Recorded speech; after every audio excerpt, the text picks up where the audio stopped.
Hello मेरे प्यारे बच्चों, आज से हम सब फिर से आ गए हैं ऑनलाइन क्लास में। हम सब 12वीं के पहले अध्याय की बात करते हैं। हम सब इस प्रकार से पढ़ेंगे, क्रमबद्ध तरीके से पढ़ेंगे। एक श्रृंखला के बाद, एक सीरीज के बाद दूसरी सीरीज आएगी, अर्थात इस प्रकार से अध्ययन करेंगे जब तक एक कहानी समाप्त होती है दूसरी कहानी आएगी। तो जब तक पहली कहानी को आप सब सही तरीके से नहीं पढ़े रहेंगे तो दूसरी कहानी समझ में नहीं आती। इस तरीके से क्रमबद्ध तरीके से हम सब पढ़ेंगे। तो शुरुआत करते हैं। सबसे पहला chapter electric charges and field. चलिए शुरुआत करते हैं। आवेश हम सब जिस शाखा के अंतर्गत पढ़ते हैं फिजिक्स के, उसे बोलते हैं विद्युत की, इलेक्ट्रिसिटी। विद्युत की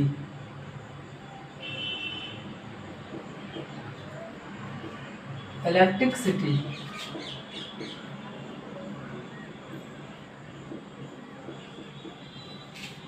इलेक्ट्रिसिटी अब ये क्या कहता है? इलेक्ट्रिसिटी विद्युत की यह भौतिक विज्ञान की ऐसी शाखा है जिसके अंतर्गत हम सब वैद्युत आवेशों का अध्ययन करते हैं। तो सबसे पहले विद्युतकी में हम सब देखते हैं, इसकी दो शाखाएं मिलती हैं। एक होता है स्थैतिक विद्युतकी,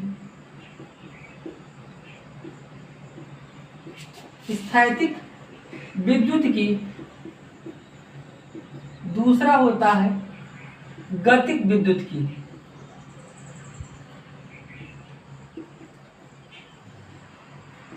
दूसरा होता है गतिक विद्युतकी। इलेक्ट्रोस्टैटिक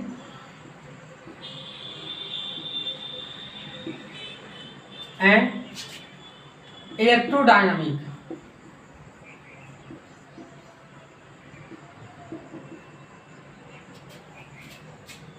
प्रारंभिक में हम सब अध्ययन करेंगे इलेक्ट्रोस्टैटिक।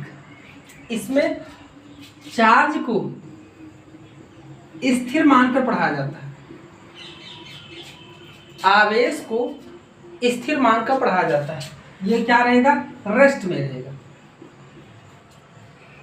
चार्ज रेस्ट में रहेंगे, जिसके अंतर्गत हम सब अध्ययन करेंगे वो इलेक्ट्रोस्टैटिक कहलाता है, स्थैतिक विद्युतकी कहलाता है। अब इसमें आवेश को गति कराया जाता है। आवेश क्या रहता है? गति में रहता है। इसका मतलब मोशन में रहता है। या हम सब कहें इसमें विद्युत धारा इसी प्रकार से जो है गतिक विद्युती के अंतर्गत अध्ययन किया जाता है। उसमें भी चार्ज क्या होते हैं? मोशन में होते हैं। चार्ज क्या होते हैं? मोशन में होते हैं। इसके अंतर्गत हम सब अध्ययन करेंगे। आइए बात करते हैं हम सब स्थैतिक विद्युती के अंतर्गत वैद्युत आवेश की चर्चा करते हैं। वैद्युत आवेश,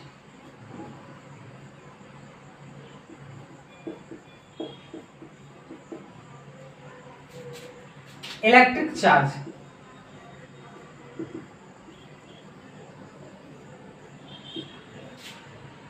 किसी भी पदार्थ का वह गुण जिस कारण विद्युत का गुण तथा चुंबक का गुण उत्पन्न हो सके वही विद्युत आवेश कहलाता है। ये अमेरिकी वैज्ञानिक बेंजामिन फ्रैंकलिन के अनुसार वैद्युत आवेश दो टाइप्स के होते हैं।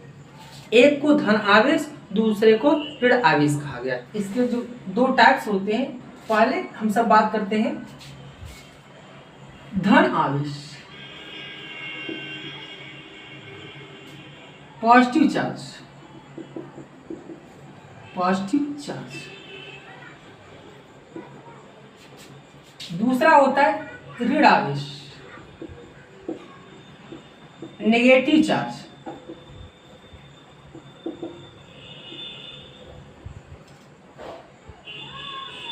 अब पॉजिटिव चार्ज क्या है और नेगेटिव चार्ज क्या है, इसमें ध्यान रखिएगा। वैद्युत आवेश जो होता है इलेक्ट्रॉनों के आदान प्रदान से ही उत्पन्न होता है। अर्थात किसी भी पदार्थ में इलेक्ट्रॉनों की अधिकता हो तो उस पदार्थ पर ऋण आवेश आ जाता है। ध्यान रखिए, किसी भी पदार्थ पर इलेक्ट्रॉनों की अधिकता हो, इलेक्ट्रॉन कहीं से किसी पदार्थ पर आ जाए तो उस पदार्थ पर क्या हो जाएगा, ऋण आवेश उत्पन्न हो जाएगा। अर्थात उस पदार्थ पर क्या उत्पन्न हो जाएगा, ऋण आवेश उत्पन्न हो जाएगा। इस पूरे पदार्थ पर माइनस Ne चार्ज आ जाएगा जब वो बाहर से कहीं से आएगा तब। ये किसी बाहर से इसमें आ गया इलेक्ट्रॉन तो ये बन जाएगा, इस टाइप से बन जाएगा। इस पर नेगेटिव चार्ज आ जाएगा, वो माइनस Ne के बराबर। इस पर इलेक्ट्रिक चार्ज माइनस Ne आ जाएगा। आगे चलते हैं। किसी पदार्थ में धन आवेश तब कहा जाता है जब किसी पदार्थ में से इलेक्ट्रॉन निकल जाए। किसी पदार्थ में से इलेक्ट्रॉन निकल जाए। जब इलेक्ट्रॉन निकल जाएगा तो इस टाइप से बन जाएगा, ये हो जाएगा। इस पर चारों तरफ उत्पन्न हो जाएगा पदार्थ पर धन आवेश, पॉजिटिव चार्ज हो जाएगा। अब यहां हम सब कहेंगे पॉजिटिव चार्ज नेगेटिव चार्ज किसके कारण जनरेट होता है, तो इलेक्ट्रॉन के स्थानांतरण के कारण। किसी पदार्थ पर इलेक्ट्रॉन की अधिकता हो जाना, अर्थात कहीं से बाहर से इलेक्ट्रॉन का आ जाना, वो ऋणावेश का काम बनता है, नेगेटिव चार्ज का कार्य करने लगता है। अब किसी पदार्थ पर जो है इलेक्ट्रॉन निकल जाना, वह पॉजिटिव चार्ज का कार्य करने लगता है। इसके लिए होता क्या है, पदार्थ की शुरुआत में क्या हो, न्यूट्रल। पदार्थ शुरुआत में बिगनिंग टाइम में वो क्या होना चाहिए, न्यूट्रल होना चाहिए, तभी ये सिचुएशन क्रिएट होगा। अभी की बात करें हम सब, यहाँ ई क्या चीज़ है तो ध्यान रखें, किसी भी इलेक्ट्रॉन की मूल इकाई या प्रोटॉन की मूल इकाई कितना होता है, 1.6 × 10⁻⁻19 कूलाम होता है। -19 कूलाम होता है। इसे कैपिटल C के द्वारा भी दिखाते हैं कूलाम को। आवेश का मात्रक, वैसे आवेश का मात्रक कूलाम होता है। यह एक ऐसी राशि है जिसे हम सब अदिश के अंतर्गत अध्ययन करते हैं। इसका विमीय सूत्र कहें, विमीय सूत्र हम सब धारा के आधार पर निकालते हैं। Q = IT होता है। I विद्युत धारा को प्रदर्शित करता है और T समय को प्रदर्शित करता है। इस तरह से इसका विमीय सूत्र हो जाता है AT। वैद्युत आवेश का जो विमीय सूत्र मिलता है AT मिलता है।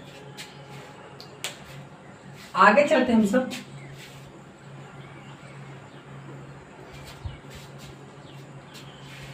किसी भी एटम में हम सब देखें, एटम मान लो न्यूट्रल हो, कोई भी एटम न्यूट्रल हो तो number of proton = number of electrons होता है। नंबर ऑफ प्रोटॉन्स को हम सब +Ne दिखाते हैं।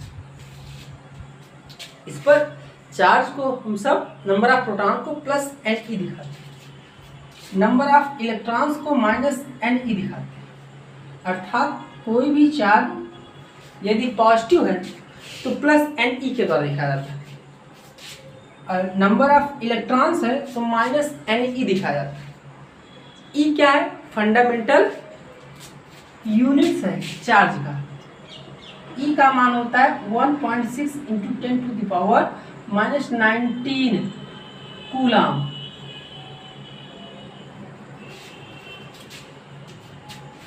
यह इलेक्ट्रिक चार्ज है, ये फंडामेंटल है। अब इन दोनों का योग करें, समेशन करें, तो हम सबको 0 प्राप्त होता है। इसी को न्यूट्रल करते हैं। एटम क्या होता है? न्यूट्रल होता है। एटम न्यूट्रल होता है। एटम न्यूट्रल होने का मेन कारण क्या है? Number of protons and number of electrons equal होते हैं। तो total charge on proton plus Ne, total charge created by electrons minus Ne, the summation of both is equal to 0, so the atom is neutral। अब इसमें बात ये आती है कि मान लीजिए इसमें से इलेक्ट्रॉन बाहर चले जाते हैं, इलेक्ट्रॉन इसमें से बाहर चले जाते हैं। इलेक्ट्रॉन यदि बाहर गए, इसमें से निकल गए, तो होगा क्या? एक इलेक्ट्रॉन का जो चार्ज है, इसका जो रिजल्टेंट है वह एक कम हो जाएगा। उस सिचुएशन में यह कम हो जाएगा, इसकी मात्रा जो रहेगी, इसका रिजल्टेंट क्या रहेगा? वह इक्वल बना रहेगा। इसमें न्यूक्लियस में जो प्रोटॉन का चार्ज है वह सेम बना रहेगा। इस आधार पर जब ये सब्सटेंस आएगा, इस एटम पर एक पॉजिटिव चार्ज जनरेट हो जाएगा, एक पॉजिटिव चार्ज जनरेट हो जाएगा। एक इलेक्ट्रॉन जाने पर, अब सपोज कीजिए, मान लीजिए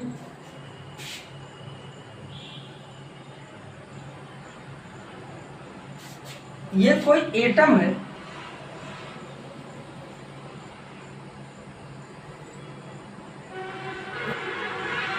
इस एटम पर इलेक्ट्रॉन बाहर से एक इलेक्ट्रॉन आ जाता है, एक इलेक्ट्रॉन से बाहर से आ जाता है। तो उस सिचुएशन में इलेक्ट्रॉन, नंबर ऑफ इलेक्ट्रॉन क्या हो गया? इंक्रीज हो गया। और नंबर ऑफ प्रोटॉन्स क्या है? सेम है। इनके चार्जेस सेम बने हैं, इनके चार्जेस में क्या हो गया? इंक्रीज हो गए। तो जब इंक्रीज हो गया तो एक इलेक्ट्रॉन इंक्रीज होने के कारण एक चार्ज इसमें बढ़ जाएगा, एक चार्ज बढ़ जाएगा। अर्थात इस पर, इस एटम पर नेगेटिव चार्ज आ जाएगा। इस एटम पर क्या आ जाएगा? नेगेटिव चार्ज आ जाएगा। इस तरीके से ये एटम की बात हो गई। एटम पर चार्ज किस तरह से जनरेट होते हैं? इलेक्ट्रॉनों के बाहर निकलने पर पॉजिटिव चार्ज जनरेट होता है। अब इलेक्ट्रॉनों की बाहर से कहीं से आने पर नेगेटिव चार्ज जनरेट होता है। एक इलेक्ट्रॉन जाएगा, एक पॉजिटिव चार्ज होगा, दो इलेक्ट्रॉन जाएगा तो दो पॉजिटिव चार्ज जनरेट हो जाएगा। दो इकाई, इसका मतलब फंडामेंटल जो यूनिट होता है चार्ज का, वो इलेक्ट्रॉन के आधार पर 1.6 इंटू 10⁻⁻19 के मल्टीपल में ही रहता है। इसी को फंडामेंटल कहा जाता है। अब फंडामेंटल इसे क्यों कहा जाता है? इसका मेन रीजन क्या है? क्योंकि यह ऑलवेज उपस्थित होता है किसमें? एटम में, और स्वतंत्र रूप से पाया जा सकता है। स्वतंत्र रूप से पाए जाने के कारण इसे फंडामेंटल कहते हैं। इलेक्ट्रॉन और प्रोटॉन ये फंडामेंटल चार्जेस कहे जाते हैं, मूल इकाई, मौलिक इकाई कहे जाते हैं। अब प्रोटॉन को छोटे और भी चार्जेस में ब्रेक किए जा सकते हैं, लेकिन वो उनका क्या रहेगा? वो अस्थायी रूप में नहीं रहेंगे, अस्थायी रूप में पाए जाते हैं, जिसे हम सब क्वार्क कहते हैं। अब ये क्वार्क, एक प्रोटॉन की बात करें, दो अप क्वार्क एक डाउन क्वार्क से मिलकर के बना होता है। एक दो अप क्वार्क, उसके चार्ज होते हैं +2/3। इलेक्ट्रॉन के चार्ज का कितना होता है? 2/3। एक अप क्वार्क पर चार्ज कितना होता है? इतना होता है। एक डाउन क्वार्क पर चार्ज होता है -1/3 E। प्रोटॉन जो बना होता है, एक प्रोटॉन जो होता है वह दो अप क्वार्क और एक डाउन क्वार्क से मिलकर के बना होता है। एक अप क्वार्क और दो डाउन क्वार्क एक अप क्वार्क से मिलकर के बना होता है। इस आधार पर यदि हम सब चार्ज जोड़े एक प्रोटॉन पर, कितना जाएगा? 2 × +2/3 E और -1/3 E। इस आधार पर हम सबको कितना मिलेगा? 4/3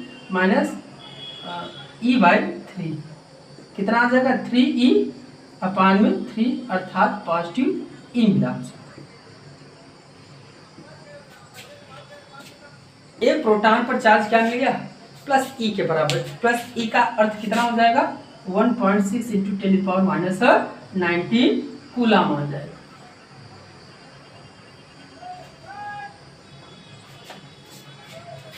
धन्यवाद।